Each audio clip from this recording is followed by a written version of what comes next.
ലക്ഷദ്വീപിലെ ജനങ്ങളുടെ അവകാശങ്ങൾ സംരക്ഷിക്കാനുള്ള പോരാട്ടത്തിലാണ് ദ്വീപിലെ സിപിഐഎം പ്രവർത്തകർ. ലക്ഷദ്വീപിൽ സിപിഐഎം വലിയ മുന്നേറ്റമാണ് ഉണ്ടാക്കുന്നതെന്ന് ദ്വീപിലെ ലോക്കൽ സെക്രട്ടറി മുഹമ്മദ് ഷാഫി ഖുറേഷി പറഞ്ഞു. 2006 ലക്ഷദ്വീപിൽ സിപിഐഎം രൂപീകരിക്കുന്നത്.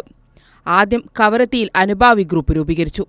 പിന്നീട് എല്ലാ ദ്വീപിലും ബ്രാഞ്ചുകൾ രൂപീകരിച്ചു. അബ്ദുൽ ഖാദർ, ലുക്മാനുൽ ഹക്കീം എന്നിവരുടെ നേതൃത്വത്തിലായിരുന്നു ആദ്യകാല പ്രവർത്തനങ്ങൾ. SFI നേതാവായിരുന്ന മുഹമ്മദ് റാഫി ഖുറേഷിയാണ് നിലവിലെ ലോക്കൽ സെക്രട്ടറി.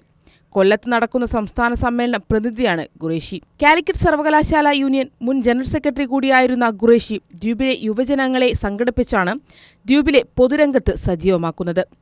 ദ്വീപ് ജനതയുടെ അവകാശങ്ങൾ കവർന്നെടുക്കാനുള്ള കേന്ദ്ര സർക്കാർ നീക്കത്തെ CPIM പ്രവർത്തകർ ശക്തമായി പ്രതികരിക്കുമെന്ന് ഖുറേഷി പറഞ്ഞു. പിടിച്ചെടുക്കുന്ന ഭൂമി കോർപ്പറേറ്റുകൾക്ക് സ്വകാര്യവൽക്കരണ ടൂറിസം അവരെ സപ്പോർട്ട് ചെയ്യുന്ന തരത്തിലേക്കാണ് പോകുന്നത്. അതിലൂടെ കോർപ്പറേറ്റുകളെ ശക്തിപ്പെടുത്തുന്നതല്ല, ഇത്രകാലം അവിടെ ജീവിച്ചു പോകുന്ന ജനങ്ങൾക്ക് ഒരു തരത്തിലുള്ള പരിഗണനയോ അവർക്കുള്ള ഒരു വരുമാനം പോലെ ഈ ടൂറിസത്തിൽ നിന്നും ഉണ്ടാവുന്നില്ല. കോർപ്പറേറ്റുകൾക്ക് മാത്രമായി ഒരു താല്പര്യത്തോടെയാണ് അഡ്മിനിസ്ട്രേഷനും കേന്ദ്ര സർക്കാരും അവിടെ നടപ്പിലാക്കിക്കൊണ്ടിരിക്കുന്നത്.